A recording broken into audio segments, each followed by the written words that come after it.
ኢትዮጵያና አሜሪካ በመከላከያና ደህንነት መስኮች ሁለንተናዊ ስትራቴጂያዊ ትብብር ለመመስረት ከስምምነት ላይ ደረሱ። የሁለቱ ሀገራት ወታደራዊና ዲፕሎማሲያዊ ትብብሮችን ወደ አዲስና የላቀ ምዕራፍ ለማሸጋገር ከመግባባት ላይ ደርሰዋል። የሁለቱ ሀገራት የመከላከያ ተቋማት ትብብር ለማስፋትና ስትራቴጂያዊ ቅንጅትን ይበልጥ ለማጠናከር ከስምምነት መድረሳቸው ነው የተገለጸው።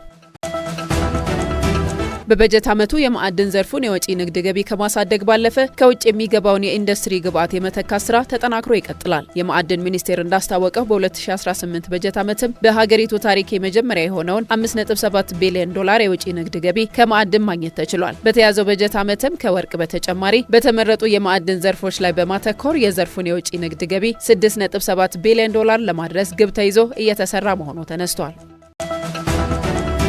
በ2018 በጀት ዓመት 4400 አምራች ኢንዱስትሪዎች ወደ ስራ ገብተዋል ላሉ የኢንዱስትሪ ሚኒስትር መላኩ አለበል። ሚኒስትሩ እንዳሉት በተጠናቀቀው በጀት ዓመት ከወጪ የሚገቡ ምርቶችን በሀገር ውስጥ ለመተካት በተሰራው ስራ $5.9 ቢሊዮን ማዳን ተችሏል። በሀገር አቀፍ ደረጃ በነበረው የኢትዮጵያ ታምርት ንቅናቄ 57 ቢሊዮን ብር የገበያ ትስስር መፈጠሩንም ሚኒስትሩ አመላክተዋል።